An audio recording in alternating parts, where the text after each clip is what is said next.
ওম নমো ভগবতে বাসুদেবায়। জয় শ্রীকৃষ্ণ। রাধে রাধে। 2025 নতুন বছরের প্রথম একাদশী অর্থাৎ পৌষ মাসের শুক্লপক্ষের একাদশী পুত্রদা একাদশী। সনাতন ধর্মে বছরে যে 24টি একাদশী ব্রত রয়েছে তার মধ্যে একটা শ্রেষ্ঠ ব্রত হচ্ছে এই পুত্রদা একাদশী ব্রত।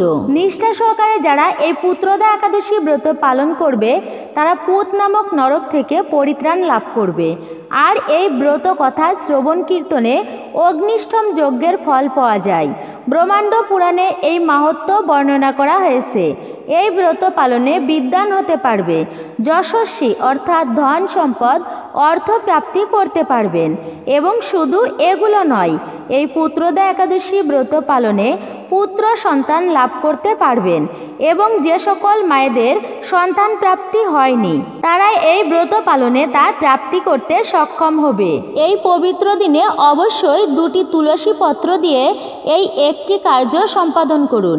এতে ভগবানের অশেষ কৃপা লাভ হবে। জীবনে অত্যন্ত পরিমাণে অখণ্ড সৌভাগ্য প্রাপ্তি হবে।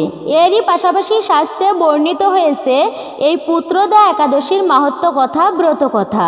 আজকের এই ভিডিওতে আমরা এই বিষয়ে জানার চেষ্টা করব। তাই প্রত্যেকের আজকের এই গুরুত্বপূর্ণ বিষয়গুলো জানা অত্যন্তই প্রয়োজন। জীবনের দুর্ভাগ্য দূরীভূত করতে তুলসী পত্র দিয়ে এই কার্যটি অবশ্যই সকলে করবেন এই পুত্রদা একাদশীর দিনে। নমস্কার, আমি দীপা। দেশ ও দেশের বাইরে থেকে যে সকল দর্শকেরা এই মুহূর্তে ভিডিওটি দেখছেন তাদের প্রত্যেককে স্বাগত জানাই রায়কিশোরী দীপা অর্থাৎ সনাতন ধর্মীয় তথ্যমূলক চ্যানেলে। আমি সবসময় চেষ্টা করি সনাতন ধর্মের সকল গুরুত্বপূর্ণ বিষয়গুলোকে আপনাদের সামনে শেয়ার করতে। তাই আসুন কিছুক্ষণ সময় একসঙ্গে ধৈর্য ধরে আজকের এই পুত্রদা একাদশী প্রসঙ্গে বিশেষ গুরুত্বপূর্ণ বিষয়গুলো জেনে নিই। আশা করছি আপনারা অবশ্যই এই বিষয়গুলো জেনে উপকৃত এবং সমৃদ্ধ হবেন। ভালো লেগে থাকলে অবশ্যই একটি লাইক করবেন। কমেন্টে ভক্তি, ভালোবাসা ও শ্রদ্ধার সহিত জয় শ্রীকৃষ্ণের জয়, জয় শ্রীবিষ্ণুর জয় অথবা আপনার গুরুদেবের নামটি একটি বারের জন্য হলেও লিখে জানাবার জন্য অনুরোধ জানাচ্ছি। আর আপনি যদি আমাদের চ্যানেলের নতুন দর্শক হয়ে থাকেন তাহলে অবশ্যই চ্যানেলটি সাবস্ক্রাইব করবেন এবং পাশে থাকার নোটিফিকেশন বেল বাটনটি অল করে দিবেন। তাহলে চলুন শুরু করি আজকের ভিডিওটি। যদি বলা হয় বছরের মধ্যে সবথেকে পূর্ণময় দিন কোনটি, সেটি হচ্ছে হরিবাসর। অর্থাৎ হরিবাসর কাকে বলে? হরিবাসর হচ্ছে এই একাদশীর দিনটি। বছরে যে 24টি একাদশী ব্রত রয়েছে এবং যত প্রকার ব্রত হয় যেমন দুর্গাব্রত, শিবব্রত, কালীব্রত, হনুমানজি ব্রত, গণেশ চতুর্থী ব্রত, এরকম যত প্রকার ব্রত আছে এই সবের মধ্যে একটা শ্রেষ্ঠ অন্যতম ব্রত হচ্ছে একাদশী ব্রত। এবং এই পৌষ মাসের শুক্লপক্ষের পুত্রদা একাদশী ব্রত অন্যতম। একাদশী ব্রত সর্বশ্রেষ্ঠ, তাহার মধ্যে আবার এই পুত্রদা একাদশী ব্রত আরও মাহাত্ম্যপূর্ণ। কেননা অনেকেই বিভিন্ন মনস্কামনা থাকে, দুঃখ দারিদ্রতা থাকে।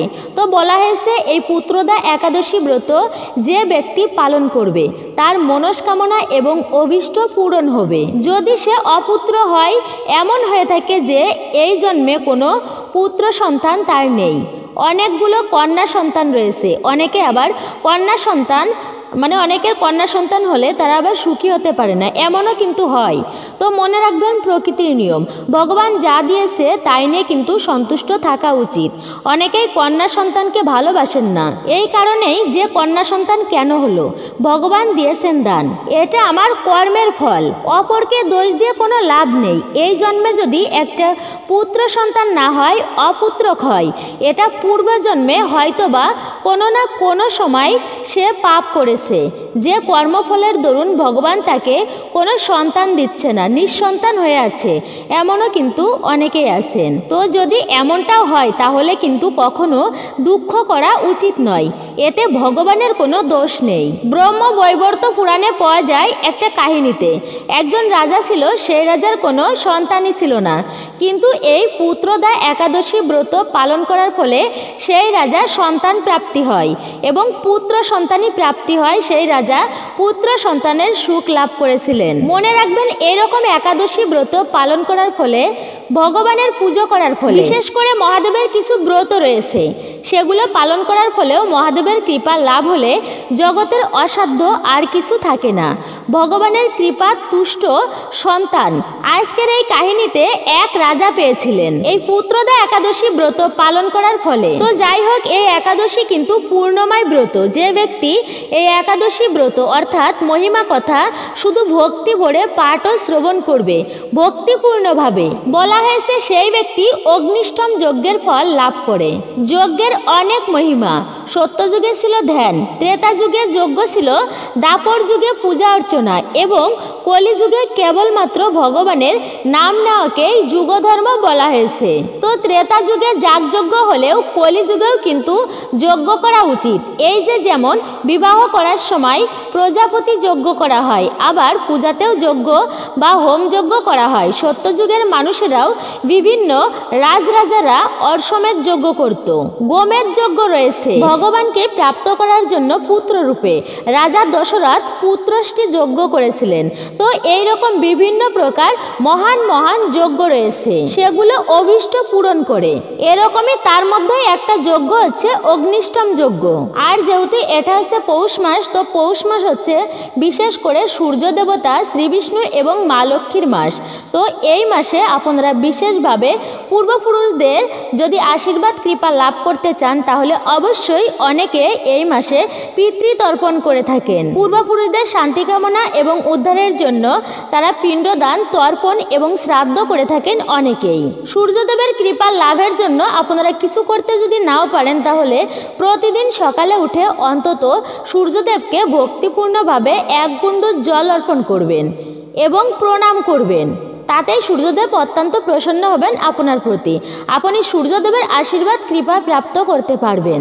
বলা হয়েছে শুধুমাত্র এই পুত্রদা একাদশী ব্রত কথা ভক্তি ভরে পাঠ ও শ্রবণ করলে।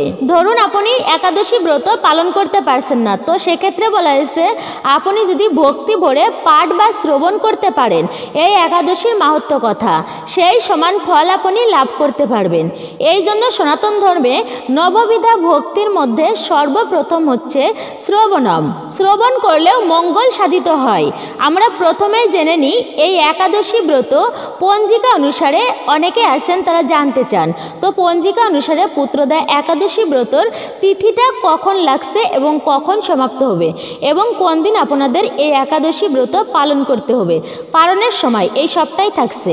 2025 নতুন বছরের প্রথম একাদশী অর্থাৎ পৌষ মাসের শুক্লপক্ষের একাদশী পুত্রদা একাদশী। একাদশী তিথি শুরু 9 জানুয়ারি 2025, বাংলা 25শে পৌষ 1431, বৃহস্পতিবার দিন দুপুর 12টা 14 মিনিট থেকে।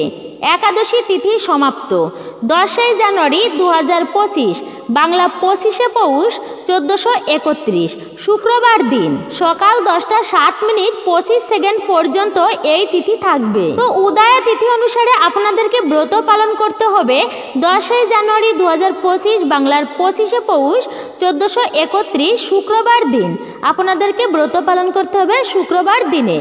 পুত্রদা একাদশীর ব্রত। পুত্রদা একাদশীর পালন করতে হবে আপনাদেরকে 11 জানুয়ারি 2025, বাংলা 26শে পৌষ 1431, শনিবার দিন সকাল 6টা 20 মিনিট থেকে 8টা 23 মিনিটের মধ্যে পালন কার্য সম্পূর্ণ করবেন। গোস্বামী ও নিম্বার্ক মতে অদ্য একাদশীর উপবাস, সায়ং সন্ধ্যা নিষিদ্ধ। আপনি কঠোরভাবে ব্রত পালন করেছেন, কিন্তু যদি আপনি নির্দিষ্ট সময়ে পালন কার্য সম্পূর্ণ না করেন, তাহলে কিন্তু ব্রতের পূর্ণ ফল লাভ করতে পারবেন না। অনেকেই জানেন না পালন কি। পালন হচ্ছে একাদশীর উপবাস ভঙ্গ করাকে বোঝায়। পুত্রদা একাদশীর পালন আপনাদেরকে করতে হবে যে সময়টা আমি উল্লেখ করেছি, সেই সময়ের মধ্যে অবশ্যই আপনারা পঞ্চ রবি শস্য দিয়ে তারপর আপনারা পালন ভঙ্গ করবেন। একাদশীর পালন মন্ত্রটি হলো একাদশাম নিরাহার ব্রত নানেন কেশব প্রসিদ সুমুখ নাথ জ্ঞান দৃষ্টি প্রদভব। এই মন্ত্রটি 3 বার উচ্চারণ করে পালন কার্য সম্পূর্ণ করবেন শনিবার দিনে। একাদশীর আগের দিন অর্থাৎ দশমীর দিন, একাদশীর দিন আর দ্বাদশীর দিন মোট 3 দিন ব্যাপী পালিত হয় একাদশী ব্রত। একাদশীর আগের দিন অর্থাৎ দশমীতে অবশ্যই নিরামিষ খাবার গ্রহণ করবেন, এটা মনে রাখবেন। রাত্রি 12টার আগে দাঁত ব্রাশ করে নেবেন। মুখ গহ্বরে লেগে থাকা সব অন্ন পরিষ্কার করে নেওয়াটাই সর্বোত্তম। সকালে উঠে শুধু মুখ কুলি ও স্নান করতে হয়। একাদশীর দিনে আপনি খুব ভোরে ভোরে ঘুম থেকে উঠবেন, অর্থাৎ শয্যা ত্যাগ করবেন ব্রহ্ম মুহূর্তে। স্নান সেরে শুদ্ধ বস্ত্র পরিধান করে একাদশী ব্রতের সংকল্প নিন। পারলে অবশ্যই শুদ্ধ স্নান করবেন, অর্থাৎ স্নানের জলে অবশ্যই গঙ্গা জল মিশ্রিত করে তাই স্নান করবেন। সংকল্প নিন, হে ঈশ্বর, যেন আমি একনিষ্ঠভাবে ব্রত সম্পন্ন করতে পারি, আমাকে কৃপা করুন। একাদশী ব্রতের মূল কাজ হলো সেই দিন নিরন্তরভাবে ভগবানকে স্মরণ করা। তাই আপনারা যে নিয়মে যে সময় ব্রত পালন করুন না কেন, ভগবানকে ভক্তি ভরে স্মরণ করাটাই হচ্ছে আপনার যেন মূল কাজ হয়। একাদশী ব্রত পালনের সাত্ত্বিক যে নিয়মটা, সমর্থ পক্ষে দশমীতে একবার আহার করবেন, একাদশীতে নিরাহার ও দ্বাদশীতে একবার আহার করবেন। এসব হতে যদি আপনি অসমর্থ হন তো অসমর্থ পক্ষে শুধুমাত্র একাদশীতে অনাহার। এতেও যদি অসমর্থ হয়ে থাকেন তবে একাদশীর দিন পঞ্চ রবিশস্য ব্যতীত ফলমূলাদি গ্রহণের বিধান রয়েছে শাস্ত্রে। সমর্থ পক্ষে রাত্রি জাগরণের বিধি রয়েছে। একাদশী ব্রত পালন করে জপমালায় জপের সংখ্যা অবশ্যই বৃদ্ধি করবেন যদি আপনি পারেন। যতটা সম্ভব কলিযুগের যে যুগধর্ম হরে কৃষ্ণ মহামন্ত্র তা অবশ্যই জপ করবেন। একবার কৃষ্ণ নাম নিলে যত পাপ হরণ হয়, তো কোনো পাতকীর সাধ্য নয় সে তত পাপ করে। 8 থেকে 80 বছর বয়সের সবাই ব্রত পালন করতে পারবেন। মনে রাখবেন, নির্জলা ব্রত পালন করাই হচ্ছে সর্বোত্তম। নির্জলা মানে হচ্ছে জল ফোঁটা পর্যন্ত গ্রহণ না করা। যদি কেউ নির্জলা ব্রত পালন করতে না পারেন, সেই ক্ষেত্রে অবশ্যই ফল খেয়ে আপনি সুন্দরভাবে ব্রত রাখতে পারেন। একাদশী ব্রত রেখে অবশ্যই ঠাকুর পূজার প্রতি গুরুত্ব দেওয়া হয়েছে, তো আপনি ঠাকুর পুজো দেবেন। হয়তো আপনি অনেক ব্যস্ত একজন মানুষ, কাজে যেতে হবে, অফিস আদালতে যেতে হবে, বিদ্যালয়ে, যাই হোক না কেন, আপনি অল্প সময়টার জন্য হলেও, একটুকু সময়ের জন্য হলেও অবশ্যই ঠাকুর পুজো করুন। অন্ততপক্ষে একটা পুষ্প ঠাকুরের চরণে অর্পণ করুন।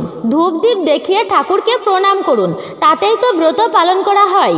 যাদের ফল গ্রহণ করেও ব্রত রাখা সম্ভব নয়, যাদের ফল গ্রহণ করেও ব্রত রাখা কঠিন হয়ে পড়ে, তারা সবজি রান্না করে ভগবানকে নিবেদন করে সেই প্রসাদী গ্রহণ করে তারপর আপনি ব্রত পালন করুন।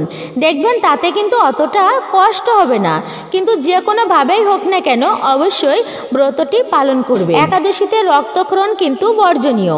দাঁত ব্রাশ করার সময় অনেকের আছে কি দাঁতের গোড়া থেকে রক্তক্ষরণ হয়, অর্থাৎ রক্ত বের হয়। তাই একাদশীর আগের দিন রাতেই দাঁত ভালোভাবে ব্রাশ করে নেওয়াটাই সর্বোত্তম। মনে রাখবেন, একাদশীতে নিষিদ্ধ কার্যের মধ্যে তো প্রথম হচ্ছে রক্তক্ষরণ। একাদশীতে কোনোভাবেই যেন রক্তক্ষরণ না হয়। যদি রক্তক্ষরণ হয় তাহলে ব্রতটি সম্পূর্ণ ভঙ্গ হয়ে যায়, এতে ব্রতে দোষ লাগে, অমঙ্গল সাধিত হয়। অবশ্যই এদিকে খেয়াল রাখবেন। একাদশীতে যে সমস্ত সবজি রন্ধন করতে পারেন, গোল আলু, মিষ্টি কুমড়া, মিষ্টি আলু, চাল কুমড়া, পেঁপে, টমেটো, ফুলকপি, কাঁচকলা ইত্যাদি সবজি ঘি অথবা বাদাম তেল দিয়ে রন্ধন করে আপনি ভগবানকে নিবেদন করে আহার করতে পারেন। হলুদ, মরিচ, লবণ আপনি ব্যবহার করতে পারবেন, তবে একাদশীতে যারা রন্ধন করবেন অবশ্যই সতর্ক থাকবেন পাঁচফোড়ন ব্যবহারে। সরিষার তেল, তিল তেল ভুলেও ব্যবহার করবেন না। এছাড়াও দুধ, কলা, আপেল, আঙুর, আনারস, আখ, আমড়া, তরমুজ, নারিকেল, বেল, মিষ্টি আলু, বাদাম ও লেবুর শরবত আপনি গ্রহণ করতে পারেন এবং এই ফলমূলাদি খেয়ে আপনি সুন্দরভাবে ব্রতটি পালন করতে পারবেন। একাদশীর দিনে সন্ধ্যাবেলায় অবশ্যই তুলসী তলায় আপনি একটি ঘিয়ের প্রদীপ প্রজ্বলন করবেন। যদি ঘিয়ের প্রদীপ না দিতে পারেন তো আপনি অবশ্যই তেলের প্রদীপ প্রজ্বলন করবেন। তুলসী মহারানীকে অবশ্যই প্রদীপ দেখাবেন, এতে তুলসী মহারানীর আশীর্বাদ ও কৃপা বর্ষিত হবে আপনার উপর। সম্ভব হলে অশ্বত্থ গাছের গোড়ায় একটি প্রদীপ জ্বালিয়ে দিবেন এবং বেল গাছের গোড়ায়ও একটি প্রদীপ জ্বালিয়ে দিতে পারেন, এতে মহাদেবেরও কৃপা লাভ করতে পারবেন। পুত্রদা একাদশী ব্রত অথবা যে কোনো শুভ দিনে ভুল করেও খাবেন না এই 5টি খাবার। ধান জাতীয় সকল প্রকার প্রকার খাবার অর্থাৎ ধান থেকে তৈরি চাউল, মুড়ি, চিড়া, সুজি, পায়েস, খিচুড়ি, চাউলের পিঠা, খই ইত্যাদি। গম থেকে তৈরি আটা, ময়দা, সুজি, বেকারি রুটি বা সকল প্রকার বিস্কুট, হরলিক্স ইত্যাদি। জব বা ভুট্টা জাতীয় খাবার ছাতু, খই, রুটি ইত্যাদি। ডাল জাতীয় সকল প্রকার খাদ্য মুগ, মাসকলাই, খেসারি, মুসুরি, ছোলা, অরহর, ফেলন, মটরশুঁটি, বরবটি, সিম ইত্যাদি। সরিষার তেল, সয়াবিন তেল, তিল তেল। মনে রাখবেন এই খাবারগুলো ভুলেও গ্রহণ করবেন না। এই পঞ্চ রবিশস্যের মধ্যে যদি আপনি ভুল করেও একটি গ্রহণ করে থাকেন তবে সম্পূর্ণরূপে আপনার একাদশী ব্রতটি ভঙ্গ হবে, এতে ব্রতের দোষ লাগে, অমঙ্গল হয়। এছাড়াও এই দিনে মাছ, মাংস, ডিম, পেঁয়াজ, রসুন, অতিরিক্ত মশলা জাতীয় খাবার সম্পূর্ণই বর্জনীয়। এই শুভতম দিনে তামসিক বা রাজসিক কোনো প্রকার খাবারই গ্রহণ করবেন না। নেশা জাতীয় দ্রব্য বর্জন, চা, কফি, বিড়ি, সিগারেট, মদ, গাঁজা এই দিনে গ্রহণ করা যাবে না। আপনি ব্রহ্মচর্য ধর্ম পালন করবেন অবশ্যই, এবং রাত্রি জাগরণ করে অবশ্যই হরিনাম কীর্তন বা হরে কৃষ্ণ মহামন্ত্র বা সাধুসঙ্গ, ভক্তসঙ্গ, গীতাপাঠ, শ্রবণ ও কীর্তন করতে পারেন। আসুন আর কিছুক্ষণ ধৈর্য ধরে এই পবিত্র পুণ্য দিনে একটি বারের জন্য হলেও যে দিনের যে ব্রত সেই ব্রতের মাহাত্ম্য কথা আমরা শ্রবণ করি। বলা হয়েছে শাস্ত্রে শ্রবণম মঙ্গলম, শ্রবণেও মঙ্গল সাধিত হয়। তাতে আপনি কোনো কারণবশত যদি ব্রতটি না রাখতে পারেন তো একটি বার হলেও ব্রত কথা শ্রবণ করবেন, এতে অনেকাংশে সেই ব্রতের পূর্ণ ফল লাভ করা যায়। পুত্রদা একাদশীর ব্রত কথা, ব্রত মাহাত্ম্য। যুধিষ্ঠির বললেন, হে কৃষ্ণ, পৌষ মাসের শুক্লপক্ষের একাদশীর নাম কি? বিধি বা কি? কোন দেবতা ওই দিনে পূজিত হন এবং আপনি কার প্রতি সন্তুষ্ট হয়ে সেই ব্রত ফল প্রদান করেছিলেন? কৃপা করে আমাকে সবিস্তারে বলুন। শ্রীকৃষ্ণ বললেন, হে মহারাজ, এই একাদশী পুত্রদা নামে প্রসিদ্ধ। সর্বপাপ বিনাশিনী ও কামদা এই একাদশীর অধিষ্ঠাত্রী দেবতা হলেন সিদ্ধিদাতা নারায়ণ। ত্রিলোকে এর মতো শ্রেষ্ঠ ব্রত নেই। এই ব্রতকারীকে নারায়ণ বিদ্বান ও যশস্বী করে তোলেন। এখন আমার কাছে ব্রতের মাহাত্ম্য শ্রবণ করুন। ভদ্রাবতী পুরীতে সুকেতুমান নামে এক রাজা ছিলেন। তার রানীর নাম ছিল সব্যা। রাজদম্পতি বেশ সুখেই দিন যাপন করছিলেন। বংশ রক্ষার জন্য বহুদিন ধরে ধর্মকর্মের অনুষ্ঠান করেও যখন পুত্র লাভ হলো না তখন রাজা দুশ্চিন্তায় কাতর হয়ে পড়লেন। তাই সকল ঐশ্বর্যবান হয়েও পুত্রহীন রাজার মনে কোনো সুখ ছিল না। তিনি ভাবতেন পুত্রহীনের জন্ম বৃথা ও গৃহশূন্য। পিতৃদেব মনুষ্য লোকের কাছে যে ঋণ শাস্ত্রে উল্লেখ আছে তা পুত্র বিনা শোধ হয় না। পুত্রবান জনের এই জগতে যশলাভ ও উত্তম গতি লাভ হয় এবং তাদের আয়ু, আরোগ্য, সম্পত্তি প্রভৃতি বিদ্যমান থাকে। নানা দুশ্চিন্তাগ্রস্ত রাজা আত্মহত্যা করবেন বলে স্থির করলেন, কিন্তু পরে বিচার করে দেখলেন আত্মহত্যা মহাপাপ। এর ফলে কেবল দেহের বিনাশ মাত্র হবে, কিন্তু আমার পুত্রহীনতা তো দূর হবে না। তারপর একদিন রাজা নিবিড় বনে গমন করলেন। বন ভ্রমণ করতে করতে দ্বিপ্রহর অতিক্রান্ত হলে রাজা ক্ষুধায় তৃষ্ণায় অত্যন্ত কাতর হলেন। এদিক ওদিক জলাদির অনুসন্ধান করতে লাগলেন। তিনি চক্রবাক, রাজহংস এবং নানা রকম মাছে পরিপূর্ণ একটি মনোরম সরোবর দেখতে পেলেন। সরোবরের কাছে মুনিদের একটি আশ্রম ছিল। তিনি সেখানে উপস্থিত হলেন। সরোবর তীরে মুনিগণ বেদ পাঠ করছিলেন। মুনিবৃন্দের শ্রীচরণে তিনি দণ্ডবৎ প্রণাম করলেন। মুনিগণ রাজাকে বললেন, হে মহারাজ, আমরা আপনার প্রতি প্রসন্ন হয়েছি। আপনার কি প্রার্থনা বলুন। রাজা বললেন, আপনারা কে এবং কি জন্যই বা এখানে সমবেত হয়েছেন?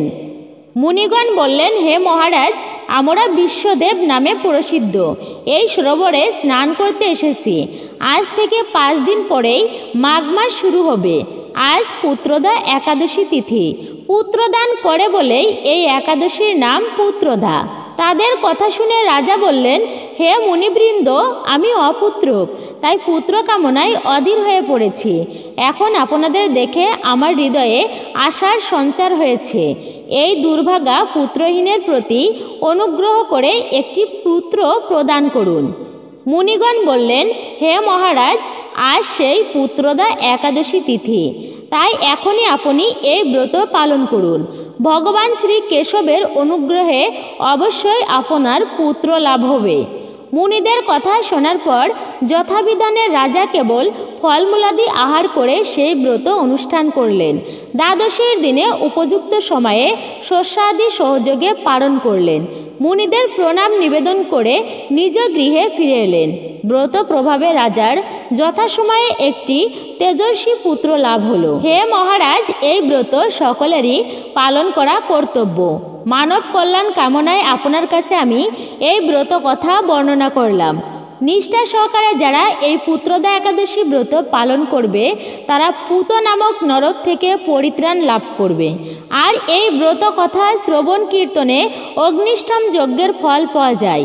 ব্রহ্মাণ্ড পুরাণে এই মাহাত্ম্য বর্ণনা করা হয়েছে। আশা করছি আপনারা সকলেই বুঝতে পেরেছেন পুত্রদা একাদশী ব্রত পালন করলে কি ফল প্রাপ্ত করা যায়। এই শুভতম এবং পবিত্রতম দিনে তুলসী পত্রের ব্যবহার। আমরা অনেকেই আছি হয়তো সঠিকভাবে ভগবানের পূজা সেবা অর্চনা করতে পারি না, ঠিকভাবে ভগবানের পূজা করতে পারি না।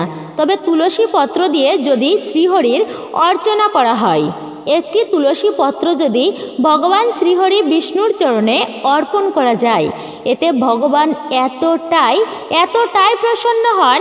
বিষ্ণু ধর্মোত্তর গ্রন্থে বলা হয়েছে, একটি তুলসী পত্র সহিত 1 গণ্ডূর জল যদি কোনো ব্যক্তি ভগবানের শ্রীচরণে নিবেদন করতে পারে, এতটাই প্রসন্ন হয় ভগবান, সেই দানে প্রতিদান স্বরূপ সেই ভক্ত কি দিবে ভগবান পর্যন্ত ভাবতে না পেরে নিজেকেই সেই ভক্তের চরণে পর্যন্ত তিনি বিলিয়ে দেন।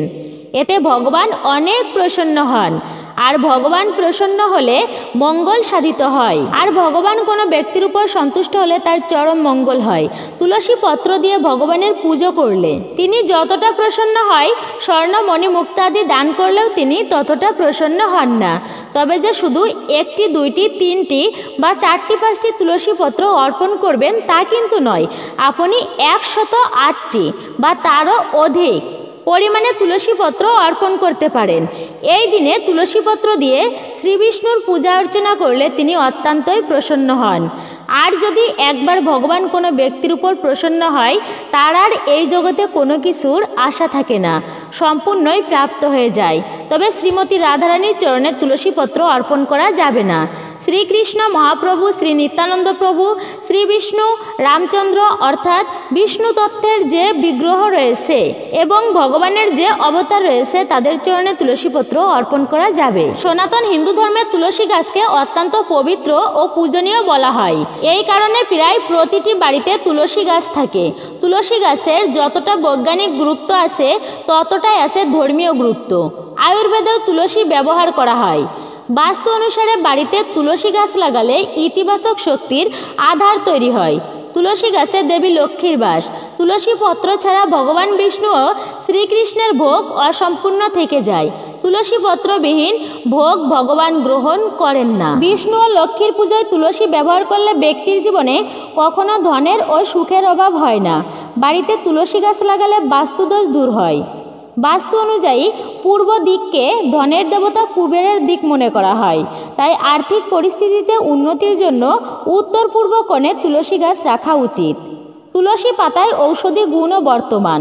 তুলসী পাতাকে তামার পাত্রে রেখে তাতে জল রাখলে জল শুদ্ধ হয়। জীবাণু নষ্ট করার ক্ষমতাও রয়েছে তুলসী পাতার মধ্যে।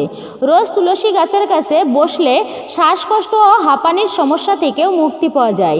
তুলসী গাছ শুকিয়ে গেলে নদী বা কোনো জলাশয়ে ঠান্ডা করা উচিত। তবে সম্ভব না হলে টবের মাটিতেই শুকনো তুলসী গাছকে পুঁতে দেওয়াই উচিত। বাড়ি থেকে অশুভ শক্তি দূর করতে প্রবেশদ্বারের একদিকে কলা গাছ ও একদিকে তুলসী গাছ লাগানো উচিত।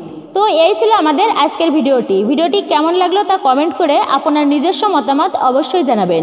যদি ভালো লেগে থাকে তাহলে একটি লাইক করবেন। কমেন্টে ভক্তি, ভালোবাসা ও শ্রদ্ধার সহিত জয় শ্রীকৃষ্ণের জয়, জয় মা লক্ষ্মী দেবীর জয়, জয় শ্রী বিষ্ণু অথবা আপনার গুরুদেবের নামটি একটি বারের জন্য হলেও লিখে জানাবার জন্য অনুরোধ রইল। চ্যানেলে যদি আপনি নতুন হয়ে থাকেন তো অবশ্যই চ্যানেলটি সাবস্ক্রাইব করবেন, পাশে থাকার নোটিফিকেশন বেল বাটনটি অল করে দিবেন। সকলে ভালো থাকুন, সুস্থ থাকুন, পরম করুণাময় ঈশ্বরের অশেষ কৃপায়। জয় শ্রীকৃষ্ণ, রাধে রাধে।